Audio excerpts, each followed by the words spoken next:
ආයුබෝවන් අරුත්පර අලුත් දවසක් ප්‍රාර්ථනා කරනවා සියස රූපවාහිනිය නරඹන ආදරණීය ප්‍රේක්ෂක ඔබ සියලුම දෙනාට අදත් සූදානම් මෙලෙසට අරබන්නට ගුරුවදන් සිසුමුවින් සුසර කෙරෙන මේ සුගත පද විවරණ වැඩසටහනේ නිත්‍ය සම්පත්දායකත්වය අද දවසෙත් මේ වැඩසටහනට අධික කාර්යබහුලත්වයක් ඔස්සේවත් අප කෙරෙහි රට කෙරෙහි අනුකම්පාවෙන් සදහම් දෙසුමට තම අසුනට වැඩම කරන්නට යෙදුනා.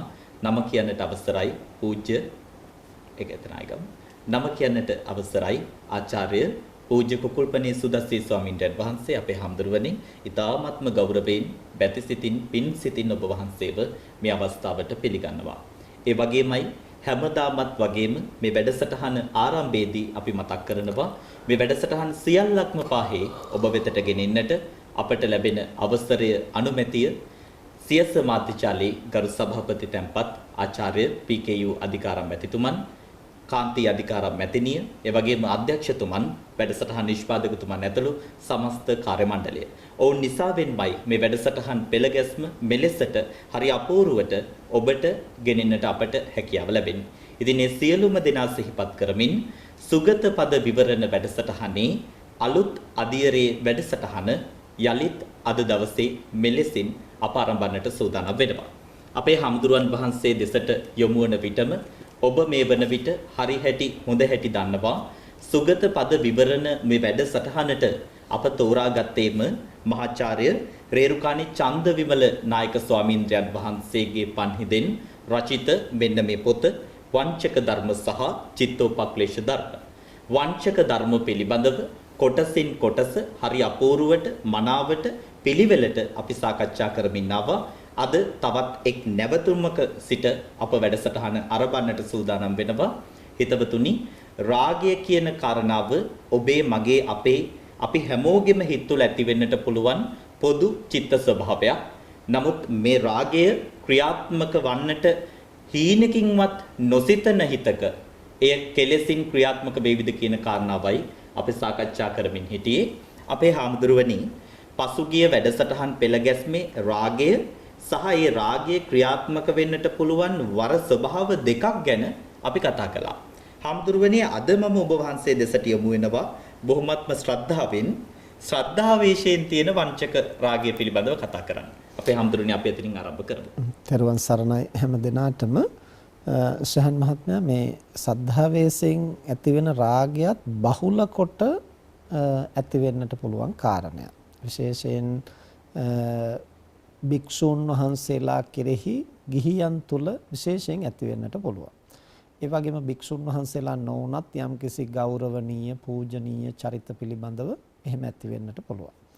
දැන් අපි නිතරම සිහිපත් කළා මේ වංචක ධර්ම මතුවෙන්නෙම ඒ මූලික රාගයට ඉඩ නොදෙන අවස්ථාවල. දැන් භික්ෂුවක් සම්බන්ධව කාන්තාවකට රාගයක් ඇති වුණොත් ඒක අනුචිතයි කියන බව ඇයට දැනෙනවනේ. එතකොට ඒකට ඉඩ දෙන්නේ නැහැ. එහෙම එකක් වර්ධනය වෙන්නට දෙන්නේ නැහැ. ඒ බඳු අවස්ථාවල ඒ කාන්තාවට සද්ධාවේ ස්වરૂපයෙන් රාගය මතුවෙන්නට පුළුවන්. දැන් අපි උදාහරණයක් හැටියට ගත්තොත් මෙහෙම අපි හිතමු දැන් විහාරස්ථානයකට තරුණ භික්ෂුන් වහන්සේ නමක් වැඩම කරනවා ධර්මදේශනාවක් සඳහා. උන්වහන්සේ තරුණයි, රූපයත් බොහොම ප්‍රියමනාපයි, කටහඬත් ලස්සනයි. ඒ වගේම හොඳ සිල්වත් ගුණවත් භික්ෂුවක් හැටියටත් ප්‍රසිද්ධයි. ධර්මදේශනාවත් හොඳට පිළිවෙලට කරනවා. දැන් මේ ස්වාමින් වහන්සේගේ ධර්මදේශනාව ඇහුවහම යම් කාන්තාවකට හිතෙනවා මේ හාමුදුරුවෝ කොහෙද දන්නේ වැඩ ඉන්නේ. උන්වහන්සේ මුණ ගැහෙන්න යන්න ඕන. දානයක් පිළිගන්නන්න අවස්ථාවක් ගන්න ඕන. උන්වහන්සේ අපේ පන්සලටත් වැඩම කරගන්න ඕන. නැවත උන්වහන්සේගේ බණ අහන්න ඕන වගේ අදහස් ඇති වෙන්න පුළුවන්. දැන් ශහන් මහත්තයාට හිතෙන හැටියට මේ සද්ධාවද මේ රාගයද? අපේ හාමුදුරුවනේ, දැන් එතන එක විදිහකට හිතේ තියෙන පුළුවන් ස්වභාවය ශ්‍රද්ධාව. දැන් හැබැයි ඔබ වහන්සේත් එක්ක සාකච්ඡාවට වාඩි වෙලා නම් තේරෙනවා හටගෙන ඉන්නේ රාගය කියලා. එහෙම කියන්නත් බෑ අපට. ඇත්තටම අවංකව මේ සද්ධාව වෙන්නත් පුළුවන්. මොකද දැන් බුදුරජාණන් වහන්සේ සද්ධාවේ ගති ලක්ෂණ දේශනා කරනවා. දස්සන කාමෝ සීලවතං සද්ධම්මං සෝතු මිච්ඡති විනෙය්‍ය මච්චේර මලං සවේ සද්දෝති උච්චති. යම් කෙනෙක් සද්ධා සම්පන්නයි කියලා හඳුනා ගන්න ගති ලක්ෂණ තුනක් බුදුහාමුදුරුවෝ දේශනා කරනවා. දස්සන කාමෝ සීලවතං සිල්වතුන් දකින්න කැමති. දැන් මේ තරුණ හාමුදුරුවෝ සිල්වත් භික්ෂුවක් හැටියට ප්‍රසිද්ධ නම් අර කාන්තාවට ඒ භික්ෂුන් වහන්සේ නැවත නැවත දකින්න අදහසක් ඇතිවීම සැබෑ සද්ධාව වෙන්න පුළුවන්. ඊළඟට සද්ධම්මං සෝතු මිච්ඡති දහම් අසන්නට කැමති. දැන් මේ භික්ෂුන් වහන්සේ කරන ධර්ම දේශනාව බොහොම ව්‍යක්ත ගැඹුරු දේශනාවක් නම් හොඳ නිවැරදිව ධර්ම කරුණු පැහැදිලි කරනවා නම් උන්වහන්සේගේ දහම් කතාවක් නැවත අහන්නට කල්පනා වීම සැබෑ සද්ධාව වෙන්නට පුළුවන්. ඊළඟට විනය්‍ය මච්චේර මල මසුරු මල දුරු කරලා දන් දෙන්න කැමති. ඉතින් උන්වහන්සේ කොහෙද වැඩ ඉන්නේ කියලා හොයාගෙන ගිහිල්ලා දාන ටිකක් පූජා කරන්න සිටීම සැබෑ සද්ධාව වෙන්නට පුළුවන්. ඒ නිසා කිසිම ගැටලුවක් නැතුව ඔය ඒ කාන්තාවගේ මනසේ ඇතිවෙච්ච ගති ලක්ෂණ ටික සැබෑ පිරිසිදු සද්ධාව වෙන්න පුළුවන්. හැබැයි ඒක අවාසනාවකට වගේ ඒ සියලුම ගති ලක්ෂණ රාගය වෙන්නටත් පුළුවන්. ඒතර හඳුනේ ඒ ලක්ෂණ ටිකම රාගයටත් අදාළයි. ඒ ලක්ෂණ ටිකම රාගයට අදාළයි. දැන් රාගයේ හිත් තියනවා දකින්න කැමති බව. දැන් යම් ස්ත්‍රියකට හෝ පුරුෂයෙකුට ඇලුම් කරනවා නම් ඒ ස්ත්‍රිය හෝ පුරුෂයා නැවත නැවත දකින්න කැමති. පසුගිය වැඩසටහනෙත් ඒ ගැන පැහැදිලි කළා. දකින්න කැමති. ඒක තමයි දස්සන කාමය. දස්සන රාගය. ඊළඟට අහන්න කැමති. නැවතට දැන් බණ හරි මොනවා හරි කියන ඒවා අහගෙන ඉන්න කැමතියි. කියන්නේ මොනවද කියලා අදාළ නැහැ. වනද කියන්නේ ඕපද උපද කියන්නේ. එහෙම නැත්නම් වෙන කතන්දරයද කොහොම හරි ඒ කටහඬ අහගෙන ඉන්න කැමතියි. ඒක තමයි සවන රාගය. ඊළඟට කතා කර කර ඉන්න කැමති සමුල්ලපන රාගය. එතකොට භික්ෂුවත් එක්ක ධර්ම සාකච්ඡා කරන්න ඕන, ප්‍රශ්න විචාරන්න ඕන. ඔහොම එක එක જાති මතුවෙන්නට පුළුවන්. ඊළඟට පරිත්‍යාග කරන්න කැමති. තමන් රාගයෙන් බැඳෙන කෙනාට උදව් කරන්න, දෙන්න ඕන තරම් කැපකිරීම කරන්න සූදානම්. දැන් ඒ නිසා අර දන් දෙන්න හිතෙන එක, බණ අහන්න හිතෙන එක, නැවත දකින්න හිතෙන එක පැහැදිලිව රාගය වෙන්නත් පුළුවන්. දැන් කොහොමද මේවා වෙන් කරගන්නේ? එතන තමයි ප්‍රශ්නේ තියෙන්නේ. තමන්ටවත් වෙන් කරගන්න පහසු නැහැ. ඉතින් ඒවා වෙන් කරගන්න නම් ශහන් මහත්මයා දීර්ඝ කාලයක් අපි හොඳ විදර්ශනා ප්‍රඥාවක් අවදි කරලා තියෙන්නට ඕනේ. රාගයේ ගති ලක්ෂණ මොනවද? සද්ධාවේ ගති ලක්ෂණ මොනවද? එතකොට සද්ධාවට අනන්‍ය වූ ලක්ෂණ තියෙනවා. රාගයට අනන්‍ය වූ ලක්ෂණ තියෙනවා. හැබැයි එක වගේ අපිට පැටලෙන්න පුළුවන් ගති ලක්ෂණ ටිකකුත් තියෙනවා. ඒවා තමයි ඔය කිව්වේ. අහන්න කැමති බව, දකින්න කැමති බව, උදව් කරන්න කැමති බව, පරිත්‍යාග කරන්න කැමති බව, සාකච්ඡා කරන්න කැමති බව ඒවා ඇති වෙන්න පුළුවන්. දැන් ඒවා සමහර වෙලාවට අපිට පෙන්වනවා ජීවිතේටවත් දැකලවත් නැහැ. දැකලවත් නැහැ. හැබැයි දුරකථනයෙන් කතා කළාම මේක බිම තියන්නේ ආය අහනවා ප්‍රශ්න. ආය එතකොට අර අහපු එකම ආය වෙන පැත්තකින් අහනවා. ඉතින් සමහරුන්ට නම් තමන්ගේ ප්‍රශ්න කියා ගන්න කෙනෙක් නැතුව එහෙම ඉඳලා ඇත්තටම අසරණකම නිසා ඉතින් කවුරු හරි අහු වුණාම ඔය කියාගෙන යනවා ආයෙ මුලින් පටන් ගන්නවා ආයෙ කියනවා එහෙම. සමහරුන්ට එහෙම නෙමෙයි අර හඬ අහහා ඉන්න කැමති. අර පැත්තෙන් රිසීවරේ තියන්න තමන්ගේ ෆෝන් එක තියන්න ලෑස්ති නැහැ. ආයෙත් මුලට ගිහිල්ලා ආයෙත් කොහෙන් හරි පටන් ගන්නවා. ඉතින් එහෙම තියෙනවා. දැන් අපිට අත්දැකීම් තියෙනවා ඇත්තටම දැන් ගුවන්විදුලිය වගේ ධර්මදේශනාවක් කරලා දුරකථන අංකේ ඉස්සර මුල් කාලේ ධර්මදේශනාවක් කළාම දුරකථන අංකයත් ඒකේ කියනවා. විශේෂයෙන් ජාතික ගුවන්විදුලියේ නොවුනත් අනිත් ගුවන්විදුලි නාලිකාවල. කිව්වට පස්සේ එක බණක් විකාශනය වුණාම සාමාන්‍යයෙන් දුරකථන පණිවිඩ 100ක් 150ක් 200ක්වත් ඔය සම්බන්ධව එනවා. ඒ එන වැඩි හරියක් දෙනා මොකද්ද කියන්නේ? ආම්දුනේ හොඳ බණ ටික හරීම හොඳයි, හරි ලස්සනට ඔබ වහන්සේ පැහැදිලි කළා. නිකන් ගඟක් ගලන්න වගේ, දිය ඇල්ලක් කඩා හැලෙන්න වගේ. ඒක එකක්වත් නෑ අහක දාන්න දෙයක්. හරීම වටිනවා. මේ මම හිටගෙන එහෙම්මම ඇහුවා. මම ඉඳගත්තු තැන ඉඳගෙන ඇහුවා. කාලේ ගත වුණා දැනුන්නේ නෑ. මී පැණිවක් කරන. ඔහොම ඉතින් එක එක જાති කියනවා. දැන් ඔය අතර අපි හිතමු 100ක් කතා කළොත් ඔයින් එක්කෙනෙක් දෙන්නෙක් විතර තමයි ඔබ වහන්සේගේ ධර්ම දේශනාවක් විකාශනය වුණා. අපි ඒක ඇහුවා. ඒකේ මෙන්න මේ ධර්ම කාරණේ මට ගොඩක් වැදගත් වුණා. මගේ මෙන්න මේ අඩුපාඩුව මම ඒකෙන් තේරුම් ගත්තා. ඒ වගේම මෙන්න මේ ගුණය ගැන මම අද ඒකෙන් ඉගෙන ගත්තා. ඒක මට හරියට ප්‍රයෝජනවත් වුණා. මම ඒක පුහුණු කරනවා. ඉදිරියටත් ඔබ වහන්සේගේ ධර්ම දේශනාව මොනවා හරි තියෙනවා නම් අපි දැනුවත් වුණොත් අපි අහන්න කැමති. එහෙම කතා කරන්නේ කලාතුරකින්. හාමුදුරනේ අත්දැකීමක්ද කිව්වේ? අත්දැකීම. අත්දැකීම. ඒ කියන්නේ ඔය විදිහට ඇත්තටම ඒ අයට ධර්මය පිළිබඳව ඒ අපි කියපු ධර්ම කාරණා වලින් ඒගොල්ලන්ගේ ජීවිතය සකස් කරගන්න අඩුපාඩු හදාගන්න ප්‍රයෝජනයක් උණයි කියලා ධර්මාර්ථයෙන් කතා කරන අය ඊටාම අඩුයි. 100ක් කතා කළොත් එක්කෙනෙක් දෙන්නෙක් විතර. අනිත් ඔක්කොම අහලා තියෙන්නේ බන නෙමෙයි හඬ අහලා තියෙන්නේ. අර කටහඬ ඊළඟට කියපු ශෛලිය ඒ කියපු ඒ අර වචන උච්චාරණය කරන ඇක්සන්ට් එක එහෙම නැත්නම් ඒ මේ උදාහරණ උපමා කියන විදිහ කියන වේගය වචන ගලාගෙන එන විදිහ ඔන්න ඔය වගේ ඒවත් එක්කලා තමයි පැටලිලා තියෙන්නේ. එතකොට අවසානයේ දැන් අද කාලේ ඉන්නවනේ අපි බණ අහන්නේ අහවල් හාමුදුරුවන්ගේ අපි අහවල් පන්සලට විතර යන්නේ ඒ හාමුදුරුවෝ තමයි අපි හරිම කැමති හාමුදුරුවෝ. එතකොට දැන් කැමති උනේ මොකටද කියලා ඇහුවොත් ඒගොල්ලන්ට ඇත්තටම ඒගොල්ලෝවත් හිතලා නැහැ කැමති වෙලා තියෙන්නේ මොකටද කියලා.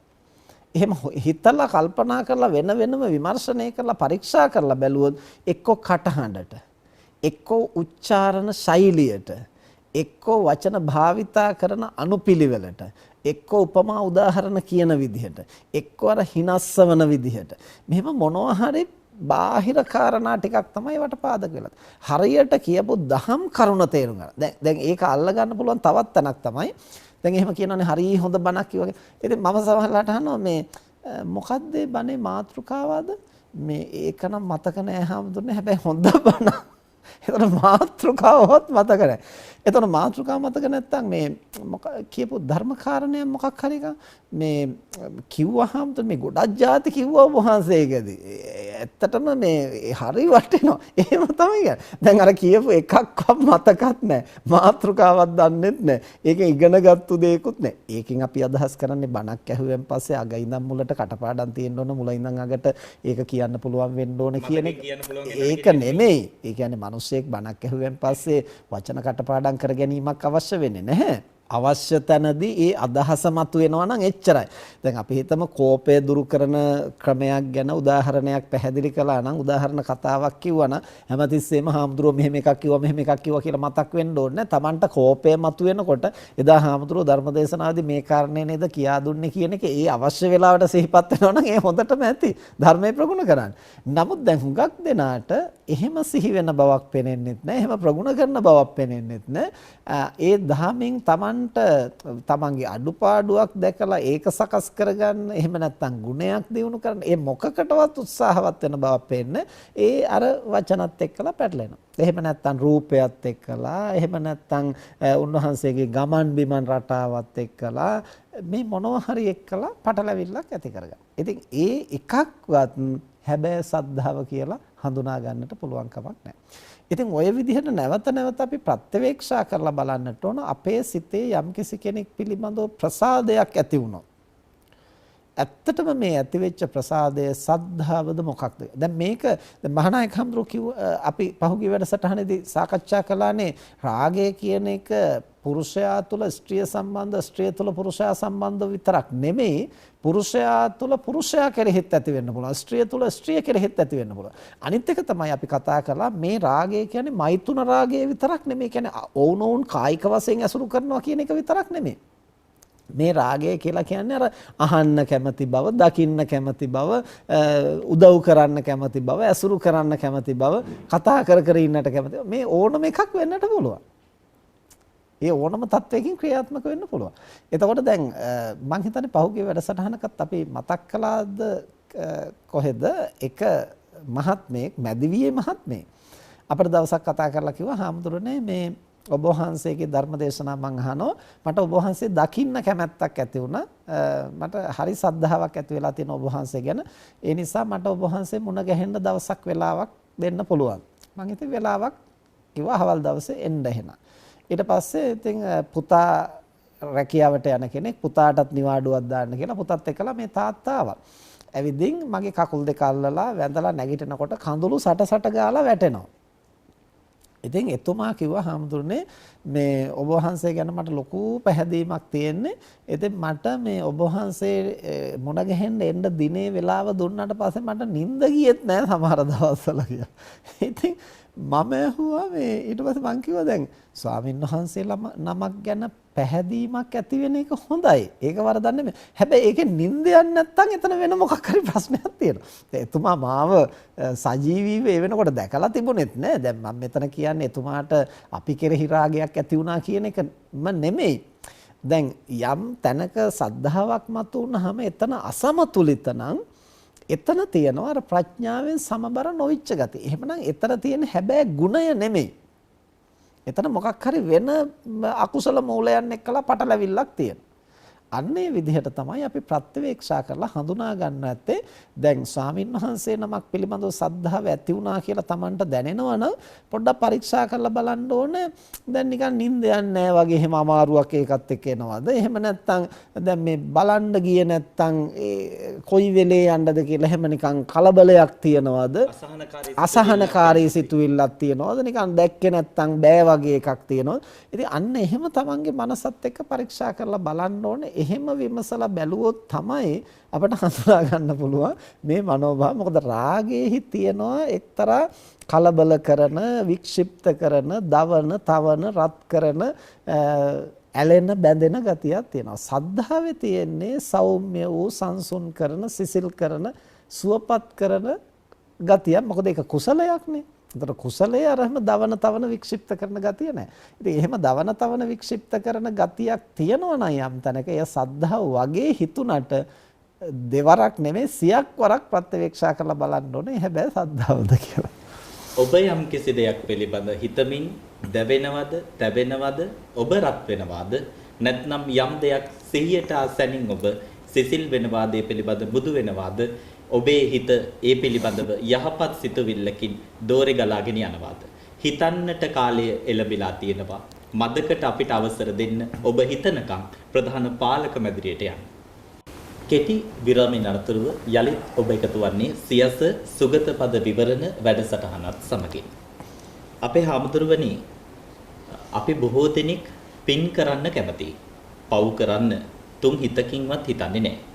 පින් කරන්න කැමති ඔබේ හිතටත් වහල් වෙලා, මුවා වෙලා වංචක ධර්ම ක්‍රියාත්මක වෙන්න පුළුවන් කියලා රේරුකාණේ චන්දවිමල අපේ මහාචාර්ය ස්වාමීන් වහන්සේ ඒ පොතේ කෘතියේ යම් තැනක සඳහන් කරනවා. අපේ හාමුදුරුවනි, පුණ්‍යකාමතා වේශයෙන් වංචක රාගය ගැනයි අපි කතා කරමින් ඉන්නේ. පැහැදිලි කරගමු තත්වය.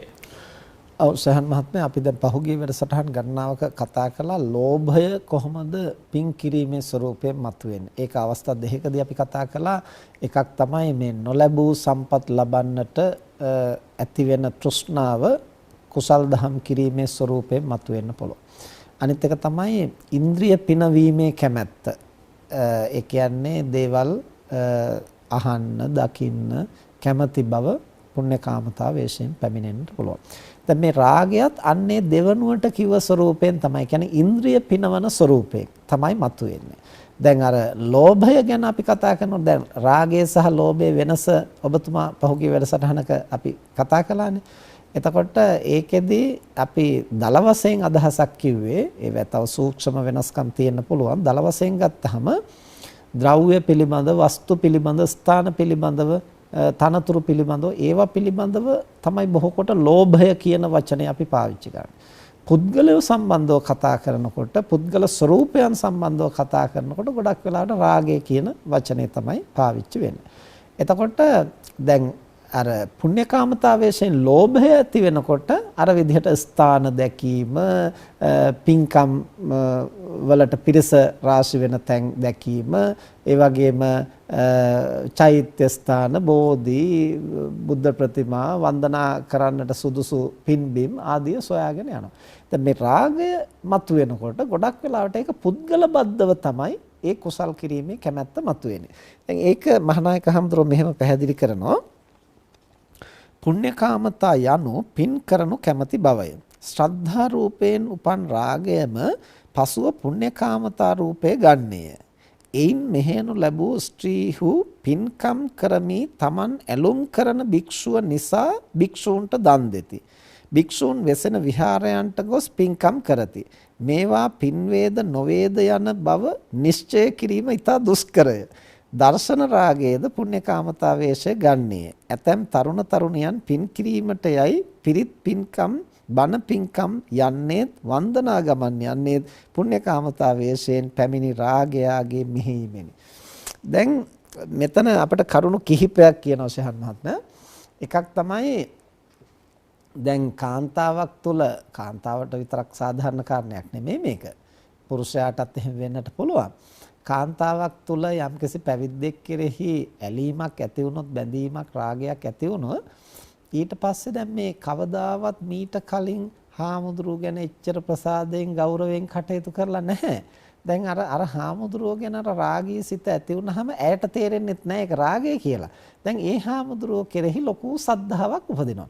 ඒ හාමුදුරුව කෙරෙහි උපන් සද්ධාව නිසා අනිත් හාමුදුරුන්ටත් දන් දෙනවා. එතකොට ඒ පන්සලේ ඉන්න අනිත් හාමුදුරුව ගැනත් හොයලා බලනවා.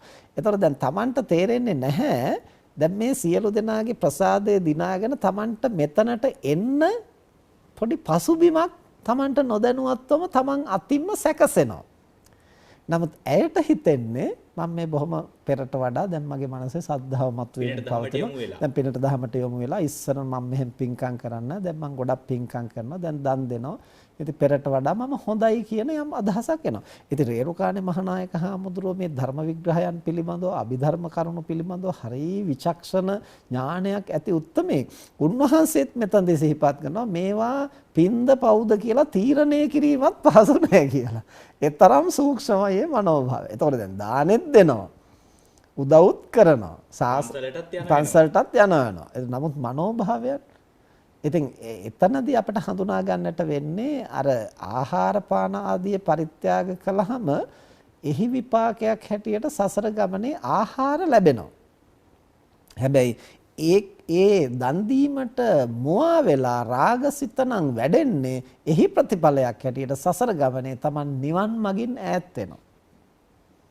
Taman වංචක ධර්මයකට හසු වෙලා එතකොට රාග චරිතයක් බවට පත් වෙන්නට එහෙම නැත්නම් කාමච්ඡන්දය නැමැති නීවරණේ වැඩෙන්නට එහි ගිලෙන්නට එය හේතු කොටගෙන දුර්වල ආත්ම භාවවල උපදින්නට එය හේතුවක් වෙනවා. හැබැයි අර ආහාර පාන දුන්නු නිසා භික්ෂුවගේ කුසගිනි නිව්ව නිසා පන්සල හදන්න උදව් කරපු නිසා Tamanට සසර ගමනේ ඉන්න හිටින්න වාසස්ථාන ආහාර පාන ආදී ලැබෙන්නට පුළුවන්. ඉතින් එතකොට ඒකේ භෞතිකමය ඵලය සුවදායක වෙන්නට පුළුවන් මානසික ඵලය දුර්වල වෙන්නට පුළුවන්. ඉතින් අන්න ඒ වගේ එතකොට ඒ බඳු ඒවා දැන් පින්ද පවුද කියලා කොහොමද තීරණය කරන්නේ? දැන් බුදුරජාණන් වහන්සේ එක් අවස්ථාවක දේශනා කරනවා කන්හ ධම්මා, ශුක්ල ධම්මා, කන්හ ශුක්ල ධම්මා. කළු ධර්ම, සුදු ධර්ම සහ කළු සුදු ධර්ම කියලා. කළු ධර්ම කියන්නේ පාප ධර්ම. සුදු ධර්ම කියන්නේ කුසල ධර්ම. කළු සුදු ධර්ම කියලා වර්ගයකුත් තියෙනවා. දැන් මේක මට කාලයක් තේරුම් ගන්න බැරුව තිබුණා කොහොමද මේ කුසල අකුසල් මිශ්‍රව ජනිත වෙන්නේ? එහෙම වෙන්නේ කොහොමද කියලා. මොකද කුසල් සිතක් නම් කුසල් සිතක්, අකුසල් සිතක් නම් අකුසල් සිතක්. එතකොට කුසල් අකුසල් දෙක කලවම් වෙන්න විදිහක් නැහැ. මොකද ඒක ධර්ම විරෝධී. එතකොට මොකද්ද මේ කන්හ ශුක්ල ධම්ම කියලා කියන්නේ? ඉතින් ඔහොම සිතමින් ඉන්න අතරේ අපි දවසක් දඹදිව වන්දනාවේ ගිය අවස්ථාවක මට මතකයි මේ බුදුරජාණන් වහන්සේ බුද්ධත්වයට පත් වුණු ජයශ්‍රී මහ බෝධීන් වහන්සේ ළඟ එතන මූලගන්ධ කුටි විහාරය ළඟට අපි ගිය අවස්ථාවේදී එක කාන්තාවක් මේ ඉලපතක් අරගෙන දැන් ඉන්දියාවේ ගොඩක් වෙලාට ඉලපතෙන්නේ අතු ගන්නනේ සිංහල කතා කරන කාන්තාවක් දැන් නිරන්තරයෙන්ම අර බෝධීන් වහන්සේ අවට ඒ බුද්ධ මන්දිරයේ අවට නිරන්තරයෙන් අතුපතු ගාලා සුද්ධ කරනවා. ඉතින් දැන් කකුසඳ කොණාගමන කාශ්‍යප ගෞතම සතර බුදුරයන් වහන්සේලාම බුදු වෙච්ච මේ පුණ්‍ය භූමිය අතුපතු ගෑම එසේ මෙසේ පින්කමක්ද? එතකොට ඒක මේ සසරේ දීර්ඝ කාලයක් සැප විපාක ලබන්නට හේතු වෙනවා. නමුත් ඇය නිරන්තරයෙන්ම අනිත් අයට බැන ද්වේෂයෙන් නිග්‍රහ කර තමයි අරක කරන්නේ. ඒ මොකද බනින්නේ මේ අනිත් අයට දැන් පිරිසිදුකම ගැන හැඟීමක් නැහැ. අර මල් ටික ගෙනල්ලා නටු තැන් තැන් වල දානවා. මල් ටික ඔතාගෙන ආපු කවරේ කොලේ තැන් තැන් වල දානවා. එතකොට මෙච්චර මේ ඒකාන්තාව පිරිසිදු කරනවා. අනිත් අයට මේ පිරිසිදුකම ගැන හැඟීමක් නැහැ කියලා තමයි අසභ්‍ය වචනයෙන් බැන බැන අර ටික අතු ගන්න. දැන් අර බනින්න අසභ්‍ය වචනයෙන් වාචසික අකුසල් සිද්ධ කරගන්න. ද්වේෂ මූලිකව මානසික අකුසල් සිද්ධ කරගන්න. බුදුන් පහළ වෙච්ච බුද්ධ භූමියේ අර තමන්ගේ කය පාවිච්චි කරමින් උසස් වූ පින්කමක් කර. එතකොට දැන් මේක පින්ද පවුද? එතකොට ඉතින් මට ඒ සිද්ධිය දකින්නකොට හැඟුණා බුදුරජාණන් වහන්සේ මේ කන්න ශුක්ල ධම්ම කියලා කළු සුදු ධර්ම. දැන් අර කාන්තාව අර බුද්ධ භූමිය පිරිසිදු කිරීම නිසා සසර ගමනේ බොහොම රූප සම්පත්තිය ලබන්න අනිත් අයට ප්‍රසාදේ ලබන්නට හේතු වෙන යම්කිසි කුසලයක් කියලා ඉතින් කියන්න බෑ. කුසල් සිතක් නෑ එතන. හැබැයි යහපත් ක්‍රියාවක් කරනවා. හැබැයි මනෝභාවයේ වශයෙන් ගත්තන් පස්සේ තනිකරම ද්වේෂ මූලිකවයි කටයුතු. එතකොට ඒ නිසා ඒකට කුසලයයි කියන්න බෑ. ඒ නිසායි නායක හඳුන් මෙතන කියන්නේ මේවට කුසල්ද අකුසල්ද කියලා තීරණය කරන්න පහසු නෑ. දැන් අර වගේ දැන් එතන නම් ඉතින් ඇයට ඍජුවම ද්වේෂය පහළ වෙන නිසා ද්වේෂ සහගතව කටයුතු කරන නිසා ඒ අකුසල් සිතක් කියලා කියන්නට පුළුවන්. දැන් මහානායක හඳුන් මෙහිදී සිහිපත් කරන්නේ අර වගේ එක භික්ෂුන් වහන්සේ නමක් කෙරෙහි සරාගී සිතක් ඇති කරගන්නවා. ඇති කරගෙන ඒ භික්ෂුව කෙරෙහි ඇතිවෙච්ච සරාගී බව සද්ධාව කියලා හිතාගෙන ඒ සද්ධාවේ ස්වરૂපයෙන් මතුණු රාගයට වහල් වෙලා උන්වහන්සේටත් දන් දෙනවා අනිත් හාමුදුරන්ටත් දන් දෙනවා. ඉතින් මේ බඳු දේවල් සසර ගමනේ කොහොමද විපාක දෙන්නේ කියන එක හරිම සූක්ෂමයි එහි ක්‍රියාකාරීත්වය. ඉතින් ඒ තරම් මේ මිනිස් මනස හරිම විචිත්‍ර විදිහට ක්‍රියාත්මක වෙනවා හරියට පරිස්සමෙන් හඳුනා නොගත්තොත්. එතකොට දැන් මේකේ කියවෙන අනිත් පැත්ත තමයි ශෙහන් මහත්මයා දැන් සමහර තරුණ තරුණියෝ අපි හිතමු භාවනා කරන්නට ගිහිල්ලා යන්නේ භාවනා වැඩසටහනට. භාවනා වැඩසටහනට ගිහිල්ලා එතනදි හිතවත් වෙනවා. එහෙම නැත්නම් යන්නේ සිල් සමාදන් වෙන්න. සිල් සමාදන් වෙන්න ගිහිල්ලා එතනදි හිතවත්කමක් ගොඩනගෙන. ඊට පස්සේ දැන් ඊළඟ දවසේ සිල් ගන්න යන්න ඕනමයි භාවනාවට යන්න ඕනමයි වගේ හැඟීමක් ඇති වෙනවා. එතකොට දැන් ඔහුට හෝ ඇයට හිතෙන්නේ දැන් පෙරට වඩා මගේ මනසේ මේ සද්ධාව පහළ වෙලා පින්කම් ගැන උනන්දුවක් ඇති වෙලා දහමට නැඹුරු වෙලා දැන් මට නොයා ඉන්නම බෑ භාවනා වැඩසටහනට දැන් සිල් ගන්න නොගිහින් ඉන්නම බෑ වගේ එකක් තමයි හැගෙන්නේ. හැබැයි Tamanට දැනෙන්නම නැතුව අර ස්ත්‍රිය හෝ පුරුෂයා එතනට එනවා. එතකොට ඇය හෝ ඔහු දකින්න මුණ ගැහෙන්න තියෙන රුචිකත්වය තමන්ගේ මනසේ මතුවෙනවා. පන්සල් යන්නට ඕනකම, සිල් ගන්නට ඕනකම, භාවනාවට යන්න. ඇත්තටම ඉතින් එහෙම ගිහිල්ලා ටිකක් භාවනාත් කරනවා වෙන්න පුළුවන්. ඒ කාරණා හොඳයි. සිල් සමාදන් වෙලා සීලයත් ආරක්ෂා කරනවා. එතකොට සීලය කියන්නේ කායික වාචික ඇති කරගන්නයි සංවර බව එතනත් රැකෙනවා. පින්කම් ටිකකුත් කරගන්නවා වෙන්නට පුළුවන්. හැබැයි ඒකට මෙහෙवला තියෙන්නේ, ඒකට පාදක වෙලා තියෙන්නේ අර ස්ත්‍රිය හෝ පුරුෂයා පිළිබඳව ඇති වෙන සියුම් රාගය වෙන්නට පුළුවන්. ඉතින් ඒ වගේ අපිට නොදැනුවත් විවිධ අවස්ථාවල පුණ්‍යකාමතා වේශයෙන්. ඒතකොට Tamanට හිතෙන්නේ මේ පින් කිරීමේ අදහසයි මතුවෙන්නේ කියලා. නමුත් ඇතුළත ක්‍රියාත්මක වෙන්නේ පුද්ගලයන් දැකීම, භික්ෂුන් වහන්සේලා දැකීම, උන්වහන්සේලාට දේවල් පරිත්‍යාග කරලා Taman යම් කිසි තෘප්තියක් ලබනවා. ඒකනේ අපි අර කිව්වේ දැන් රාගයේ සහ සද්ධාවේ දෙකේම තියෙන උදව් කරන්න කැමැති බව. Taman සන්තක දේවල් වලින් සංග්‍රහ කරන්න කැමැති බව. ඉතින් ඒ කැමැති බව මතුවෙන්නට පුළුවන් භික්ෂුව පිළිබඳවත් අන් අය පිළිබඳව. ඉතින් ඒක හිතෙන්න පුළුවන් මේ මම මහල් පින්කමක් කරගත්තා වගේ. අපේ හම්දුරන් වහන්සේ මනාවට පැහැදිලි කළා මේ දහම් කරුණ විශේෂයෙන්ම අපි මේ සියල්ලක් විග්‍රහ කර ගැනීමේදී අවබෝධ කර ගැනීමේදී නිතරම මතක තියාගත යුතුයි. පාට කණ්ණාඩි වලින් බැලීමම නොවේ හරි දහමට මග. විටක එය කෙනෙක් ඊටාම ශ්‍රද්ධාවෙන් Tamanගේ එකම සිතුවිල්ල එය බවට පරිවර්තනය කරගෙන යහපත්ම ආකාරයෙන් සිදු කරන්නට පුළුවන්. තවත් කෙනෙකු යහපත් ආකාරයෙන් කරන විට එය අප නොදැනුවත්වම අපේ හිත් సంతානිය අපේ චිත්ත సంతානියම මේ ඊටාම සූක්ෂම ලෙස වංචක ධර්මයක් විදිහට ක්‍රියාත්මක වෙන්නට පුළුවන්. ඒ නිසා කරන හැම දෙයක්ම වැරදි කියලා කියනවත් නෙමෙයි. නමුත් අපි කරන හැම වැඩේම හරි නිවැරදිම දේද කියන කාරණාව ගැන අපි විසින්ම අපි ගැනම පරීක්ෂාවට ලක් කරන්නට කියන වගයි අපේ හාමුදුරුවන් සඳහන් කළේ. ඉතින් තව දුරටත් වැඩි දුරටත් බොහෝ දුරටත් මේ පිළිබඳව කතා කරන්න අපට අවසර දෙන්න. එමත්ෙන් ප්‍රධාන පාලක මැදිරියට යන්න.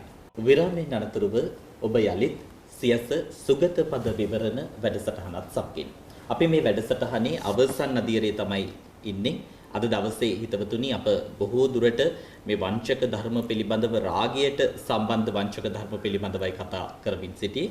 අපේ හැමදෙරුවනේ දැන් බොහෝ පිරිසක් ළඟ තිබෙන වචනයක් තමයි අපි පතන සමාජයේ කෘතවේදී සමාජයක් සහ ඉහළ සමාජ මට්ටමක ඊටාම ඉහළින් අගීමට ලක් කරන ඇගීමට පාත්‍ර වෙන කාරණාවක්. හැමදෙරුවනි කෘතඥතා වේශේනුත් වංචක රාගය අපේ හිතට ඇතුල් වෙන්න පුළුවන් කියලා මෙතනදී සඳහන් වෙනවා. ඒ ගැන පැහැදිලි කරගමු. ඇත්තටම ශහන් මහත්මයා කෘතඥතාව කියන එක බුදුරජාණන් වහන්සේ ඊටාම අගය කරපු සත්පුරුෂ ධර්මයක්. තථාගතයන් වහන්සේ දේශනා කරනවා කතඤ්ඤෝ කතවේදී පුද්ගලෝ දුර්ලභෝ ලෝකස්මි. කෘතඥ වූ කෘතවේදී පුද්ගලෝ ලෝකේ දුර්ලභයි. කෘතඥ බව කියලා කියන්නේ Tamanට කළ උපකාරය සිහි කරන ගතිය. කෘතවේදී කියලා කියන්නේ ඒ කළගුණ සිහි කරලා එය ප්‍රකට කරන ගතිය. දැන් කළගුණ දන්නා බව කළගුණ සිහි කරන බව එකක්. කළගුණ සිහි කරලා ඒ ගුණය ප්‍රකට කරන ගතිය තවත් එකක්. ඒ දෙකම යම් කෙනෙක් තුළ තියෙනවා නම් ඒක විශිෂ්ටයි. ඒ කියන්නේ දැන් උදාහරණයක් ඇටියට ගත්තොත් අපි හිතමු සමහරු කල්පනා කරනවා අපේ මව්පියෝ අපට ගොඩාක් දේවල් කරලා තියනවා කියන බව ඒ තැනත්තා දන්නවා. ඒක නිතර සිහි කරනවා. හැබැයි කිසිම තැනක ඒක කියන්නේ නැහැ. මව්පියෝ ඉදිරියේ ඒක කියන්නෙත් නැහැ. අනිත් අය ඉදිරියේ කියන්නෙත් නැහැ. ඒ පිළිබඳව කෘතවේදීව කටයුතු කරන්නෙත් නැහැ. වෙනම සංග්‍රහයක් කරන්න යන්නෙත් නැහැ. හැබැයි හැමදාම ගෞරවයෙන් සිහි කරනවා මව්පියෝ නිසා තමයි අද අපි මෙතන ඉන්නේ. අද අපිට මේ යහපත වෙලා තියෙන්නේ මව්පියන්ට පින් සිද්ධ වෙන්නයි කියන එක ඔහු දන්නවා. ඒක සිහි කරනවා. අන්නේ දන්නා සිහි කරන ගතිය තමයි කෘතඥ කියලා කියන්නේ. සමහරු එහෙම දැනගෙන විතරක් නිහඬ වෙන්නේ නැහැ. මව්පියෝ ළඟටත් ගිහිල්ලා මව්පියෝ ඉදිරියේත් කියනවා අම්මා තාත්තා නිසා තමයි අද අපි මෙතන ඉන්නේ කියන එක මව්පියෝ ඉදිරියේත් ඒක ප්‍රකට කරනවා. තමන්ගේ දරුවොත් එක්කත් කියනවා. සමාජයේ අනිත් අයත් එක්කත් කියනවා. අඳුනේ ගුරුවරු විදිහටත් බොහෝ ගුරුවරුන්ටත් ඒ අත්දැකීම තියෙනවා. එතකොට ඒ ගුරුවරුත් එක්කත් ඒක ගිහින් කියනවා. ඊළඟට අර මව්පියන්ගෙන් සිද්ධ වෙච්ච ඒ යහපත වෙනුවෙන් ඒ අය සිහිපත් කරලා පින්කම් කරනවා. ඒ මව්පියන්ට පින්කම් කරන්න අවස්ථා සලස්සලා දෙනවා. එතකොට මේ විදිහේ විවිධ කටයුතු වලට යොමු වෙනවා. ඊළඟට ගුරුවරයෙක්ගෙන් තමන්ට ලැබිච්ච උපකාරය ශිෂ්‍යයා සිහි කරලා නිකන් ඉන්නේ. ඒක ගුරුවරයාටත් දැනෙන්නට සලස්සනවා. අපි හිතමු සුබ පැතුම් පණිවිඩයකින් හරි එහෙම නැත්නම් උපන්දින සුබ පැතුමකින් වෙසක් පණිවිඩයකින් අලුත් අවුරුදු පණිවිඩයකින් මේ කවර විදිහකින් හෝ දැනෙන්න අරිනවා. මේ ගුරුවරුන්ගේ මඟ පෙන්වීම නිසා අපි අද මෙතන ඉන්නේ කියලා. ඊළඟට මුණ ගැහුනහම මුව නොසෑහෙන්න ඒ ගැන වර්ණනා කරනවා. ඊළඟට ඒ ගුරුවරු ඇගීමට ලක් කරනවා. මේ ගුරු උපහාර උල්වල් තියෙනවා. ඊළඟට ඒ අයට යම්කිසි උපහාර තිලින ප්‍රදානය කරනවා. යම් දේවල් පරිත්‍යාග. එතකොට මේ තමයි අර කෘතවේදී බව.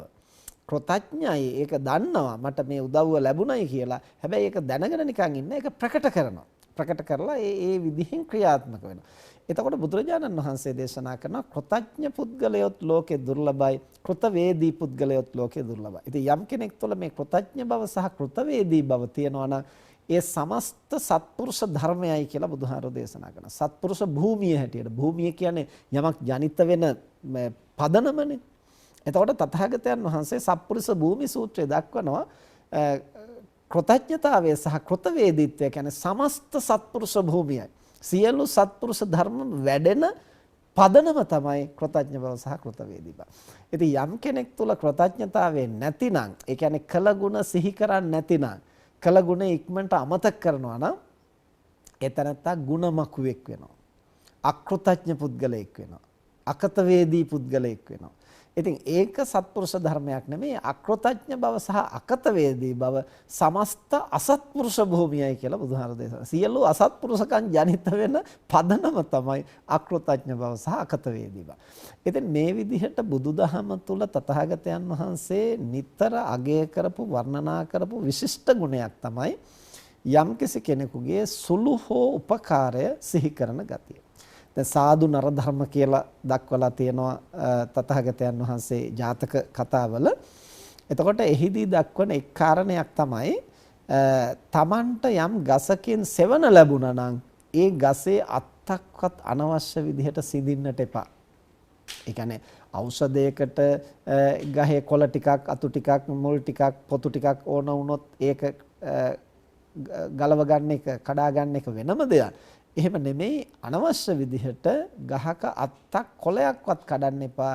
ඒ ගහ යට දවසක් හරි තමන් සෙවණට හිටියන විවේක ගත්තනම් ඒන් පිහිටක් ලැබුණා. එතකොට ඒ තරමට තමයි මේ සාදු නරධර්ම ක්‍රියාත්මක වෙන්නේ. ඒ කියන්නේ සාදු නරධර්ම කියන්නේ මිනිසුන් තුල පැවතිය යුතු උසස් වූ සදාචාර ධර්ම උසස් ගුණ ධර්ම සත්පුරුෂ ධර්ම. එතකොට මේ කෘතඥතාවය මනුස්සයින්ට පමණක් නෙමෙයි ගහකොළට පවා අපි දක්වන්නට ඕන ඒ කෘතවේදීත්වය. මේ වායුව නිසා අපි ජීවත් වෙනවා. ඒතකොට වායුව කෙරෙහි කෘතඥ වෙන්නේ නැත්නම් කෘතවේදී වෙන්නේ නැත්නම් අපි Taman හුස්ම ගත්තා වුණාට මේ වායුව සංරක්ෂණය කරන්නට අපි හිතන්නේ නැහැ. ගහකොළෙන් අපි උපකාර ගත්තට ගහකොළ සංරක්ෂණය කරන්නට අපි හිතන්නේ නැහැ. නඩත්තු කරන්නට හිතන්නේ නැහැ. එළදොලෙන් අපි උපකාර ගත්තට එළදොල නඩත්තු කරන්න හිතන්නේ. දැන් අද මේ සිදුවෙමින් පවතින සමස්ත පරිසරය පිළිබඳවම අකෘතඥ වෙලා. පරිසරය නිසා ජීවත් වෙනවා, පරිසරය නිසා යැපෙනවා. නමුත් සමස්ත පරිසරයම නොසලකා හැරලා. ඉතින් ඒක අසත්පුරුෂ ධර්මයක් කියන බවයි බුදුරජාණන් වහන්සේ දේශනා කරන්නේ. එතකොට දැන් මෙතන මේ වංචක ධර්මයක් හැටියට මතුවෙන්නේ පුද්ගලයෙකුගෙන් Tamanට යම්කිසි උපකාරයක් ලැබුණා නම් ඒ උපකාරය පිළිබඳව නැවත සිහි කරන ගතිය, ඒ උපකාරයට ප්‍රතිඋපකාර කරන්නට යන ගතිය දැන් අපි මේ කතා කරපු විදිහට ධර්මයේ සඳහන් වෙන විදිහට උසස් සත්පුරුෂ ධර්ම. දැන් මේ ස්වરૂපයෙන් මතුවෙන්නට පුළුවන් රාගය. ඒ කොහොමද කියන බව මහානායක හඳුරෝ පැහැදිලි කරනවා. කෘතඥතා යනු කෙලෙහි ගුණ සැලකීම. ස්ත්‍රියක අතින් උපකාරයක් ලැබූ පුරුෂයා කෙරෙහිද පුරුෂයෙකුගෙන් උපකාරයක් ලත් ස්ත්‍රිය කෙරෙහිද සමහර විට කෘතඥතාවයෙන් රාගය පහළ වේ. කෘතඥතා ප්‍රතිරූපක රාගයට රැවටුණු පුරුෂ තෙමේ තේ කෝප්පයකින් මුත් Tamanට සංග්‍රහ කළ ස්ත්‍රියගේ බොහෝ ගුණ දකි. ගුණ අමතක කිරීම නොවටනේයයි ඇය ගැන සැලකිලි කරන්නට වේ. ස්ත්‍රියහුද එසේමය. සමහර විට Tamanට උපකාරණ කරන කාන්තාවන් සම්බන්ධයෙන් ඇතැම් භික්ෂූන්ටද කෘතඥතා ප්‍රතිරූපය ඇතිවේ. එතකොට දැන් මේ වංචක ධර්මයක් ගිහි පැවිදි දෙපිරිස තුලම ඇති වෙන්නට පුළුවන් කාරණයක් කියන බවයි නායක හඳුරෝ පැහැදිලි කරන්නේ. එතකොට යම් කෙනෙකුගෙන් අපට ලැබිච්ච යහපත අපට ලැබුණු උපකාරය නොසලකා හැරීම සුදුසු නැහැ. ඒක උසස් ගුණයක්. දැන් ඇත්තටම මේ මතුවෙන්නේ උදව් කරන්න කැමති බවද ඒ ස්ත්‍රියට ඒ පුරුෂයාට තියෙන ප්‍රියශීලී ගතියද. දැන් අපි මුලින් කිව්වා රාගය මතුවනහම සමහර තැන්වලදී ඒ රාගය අසම්මතයි, අනුචිතයි, විනයට යෝග්‍ය නැහැ, තමන්ගේ ප්‍රතිපත්තියට තමන්ගේ භූමිකාවට ගැලපෙන්නේ නැහැ. ඒතකොට දැන් පැවිද්දාට තමන්ගේ විනයට නොගැලපෙන විදිහට අර කාන්තාව කෙරෙහි යම්කිසි ප්‍රියශීලී බවක් ඇති වුනහම විනයගරුක පැවිද්දා ඒකට ඉඩ දෙන්නේ නැහැ. ඉඩ දෙන්නේ නැති වෙනකොට ඒක කෘතඥතාවයෙන් මතුවෙන්නට පුළුවන්. අපට උදව් කරපු කෙනා එහෙම අමතක කරන එක සුදුසු නැහැ. ඒක අකෘතඥ බව. ඉතින් ඒ කාන්තාව මට මෙච්චර උපකාර කරලා තියෙනවා. ඉතින් එහෙමනම් ඒ වෙනුවෙන් අපි අනුතරමින් වචනකින් හරි සංග්‍රහ කරන්න ඕනනේ. අපි ඒක ඇගීමට ලක් කරනවා. එහෙම නොවනවා නම් මම පැවිද්දෙක්ද? එහෙම හිතෙන්න ගන්න. ඒතර එහෙම හිතෙන්න ගන්නකොට මේ එන්නේ රාගයයි කියන එක පැවිද්දට තේරෙන්නේ නැහැ. එතනද හිතෙන්නේ මේ කෘතඥතාව මේ උසස් ගුණයක් තමයි මේ මතුවෙන්නේ.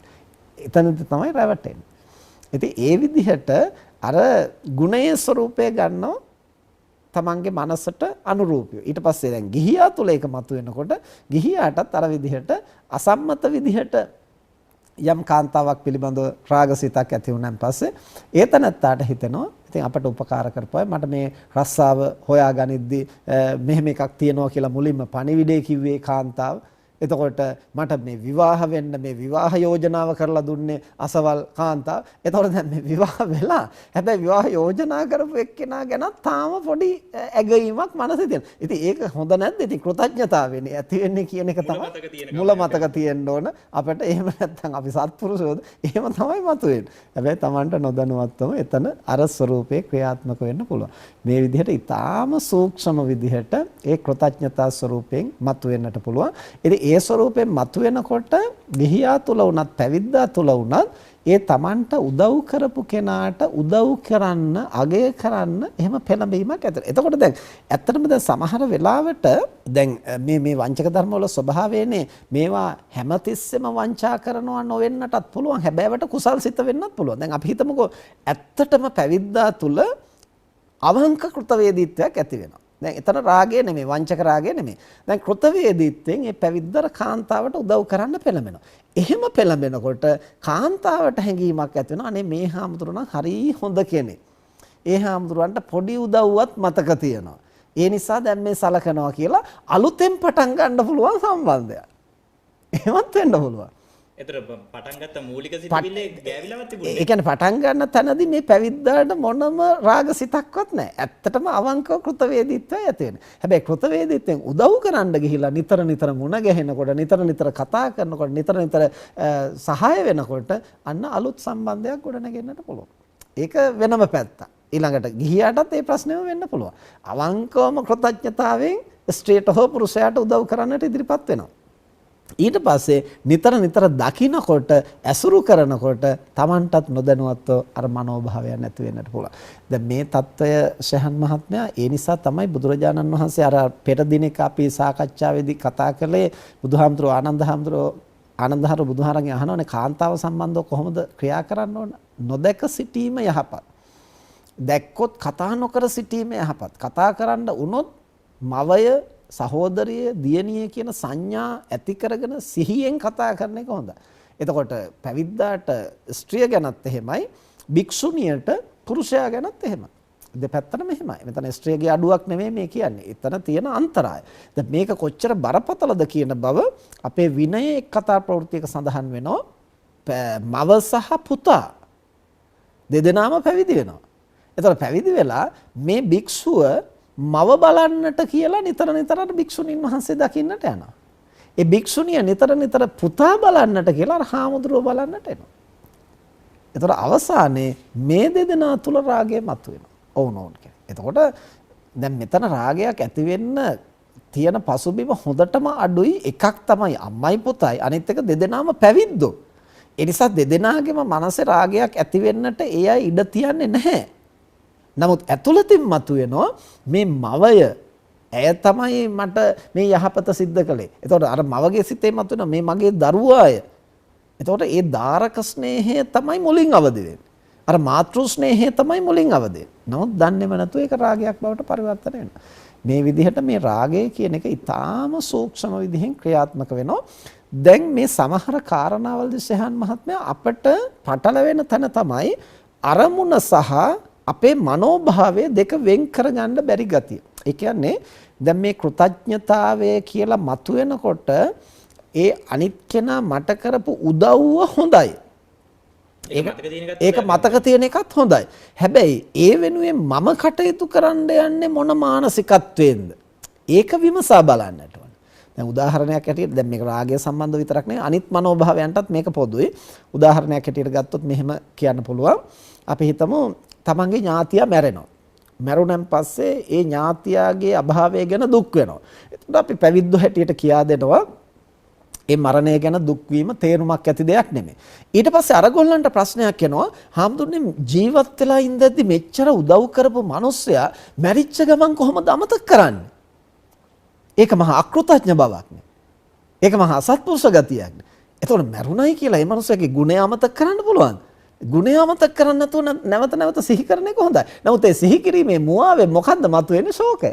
එතකොට කෘතඥ බව හොඳයි. හැබැයි සිහි කර දුක් වෙන එක තමන්ගේ මනසේ දුර්වලකම. ඒ වගේ කෘතඥතාවය හොඳයි. හැබැයි ඒක පාදක කොටගෙන නැවත දකින්නට හිතන එක, නැවත මුණ ගැහෙන්නට හිතන එක එතකොට එතන තියෙන්නේ මොකද්ද? මනෝභාවය කියන එක පරිස්සමින් තෝරගන්න. එතකොට අරමුණ සහ මනෝභාවය මේ දෙක මනෝභාවය තමන්ගේ මනසේ දුර්වලකම හෝ ශක්තිමත් බව. අරමුණ ඒක හරි. එතනට ගරු කරන්නට ඕන, අගය කරන්නට ඕන, කෘතවේදී වෙන ඒ ඔක්කොමත් හරි.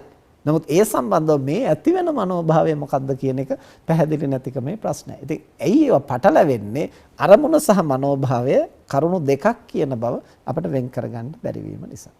අපේ හාමුදුරුවනේ ඔබ වහන්සේගේ දහම් කරුණු පැහැදිලි කිරීම අවබෝධ කිරීම කියන කාරණාවේදී අපිටත් අමතක වෙනවා හරස් ප්‍රශ්න අහන්න, මගින් ප්‍රශ්න අහන්න සහ කාල වේලාව ගෙවිලා යනවද කියන කාරණාව හොයාගෙන යන්න. ඒ නිසාමයි මේ වැඩසටහන් මාලාව පුරාවට වැඩසටහනේ නිෂ්පාදකතුමත් වරින් වර අවැසි උපරිම කාලය ලබා ගන්න නිවේදකයා විදිහට වැඩසටහනේ සංනිවේදකයා විදිහට මටත් ඒ අවැසි සහයෝගය ලබා දෙන්න. ඉතින් මේ සියල්ල සිහිපත් කරන්නේ අන් කිසිම කාරණාවක් නිසා වෙන්නව මේ වැඩසටහන සුගත පද විවරණ වැඩසටහන ඔබ වෙතට ගෙනෙන විට ප්‍රේක්ෂක ඔබට මතුවෙන ගැටලු වලට විසඳුම් දෙන්නත් ඔබට ඒ සියලු සාධකවලට ඒ දහම් කරුණු පිළිබඳ හරි හැටි හොඳ හැටි සම්පූර්ණ අවබෝධයක් ලබා ගන්නත් අවකාශය විකාශය අප සලසා දීලා තියෙන නිසා. ඉතින් අද දවසෙත් දන්නේම නැතුව පුරා හෝරාවක කාලයක් මේ වැඩසටහන පුරාවට අපට ගෙවි ගිහින් අවසන්. ඊ타ත්ම වැදගත් තීරණාත්මක කරුණු කාරණා රැසක් අපි සාකච්ඡා කොට අවසන්. අපේ හාමුදුරුවනේ ඔබ වහන්සේට ඊ타ත්ම ස්තුතිවන්ත වෙනවා අද දවසේ මේ වැඩසටහනට සම්බන්ධ වීම වෙනුවෙන් සම්බන්ධ වුණේ වැඩසටහනට වැඩම කොට වදාළේ නම කියන්නට අවසරයි ආචාර්ය පූජ්‍ය කුකුල්පනේ සුදස්සී ස්වාමීන් වහන්සේ. අපේ හාමුදුරුවනේ ඊ타ත්ම ගෞරවයෙන් බැති සිතින් ඔබ වහන්සේට පින් සිතින් අප පුණ්‍යානුමෝදනා ගෙනෙනවා. නිදුක් නිරෝගී සුවය වේවා ඔබ වහන්සේට. තව තවත් මෙවැනි දහම් දේශනා සිදු කරමින් රට පුරා ලෝකයේ පුරා බෞද්ධ ජනතාවට මේ අවැසි දහමේ සවිය ලබා දෙන්නට දිරිය ශක්තිය ලැබේවා කියලා. ඉතින් මේ ප්‍රාර්ථනාවත් සමගින් අද දවසේ මේ වැඩසටහන නිමවටපත් කරන්නට සූදානම් වෙනවා. හැමදාමත් වගේ අපි ඔබට මතක් කරනවා CS රූපවාහිනිය මනුෂ්‍යත්වයේ ගරුත්වය උදෙසා ගෙනෙන සෑම වැඩසටහනකම අවකාශය පුළුල් කොට තිබෙනවා. අද වන විට ඔබට මේ සියලු වැඩසටහන් අන්තර්ජාලයේ YouTube නාලිකාව ඔස්සේ CS YouTube නාලිකාව ඔස්සේ නැරඹීමට හැකියාව තිබෙනවා. ඒ වගේම CS Facebook මුහුණු පොතේ පිටුව හරහා සජීවී නැරඹීමේ අවස්ථාව තිබෙනවා. සහ ඔබට මේ නාලිකාව සමග ඔබේ යෝජනා ඉදිරිපත් කරන්නට සම්බන්ධ වීමේ හැකියාව අවස්ථා පුළුල් කොට තිබෙනවා. ඉතින් මේ සියල්ලක් සමගින් එකතු වන්නට අපි ඔබට ආරාධනා කරමින් අදට අප අවසර පතනවා CS සුගත පද විවරණ වැඩසටහන නිමවටපත් කරන්නට. සමුගන්නා මොහොතේ ප්‍රාර්ථනීය ඔබටත් රටටත් යහපතක්ම වේවා.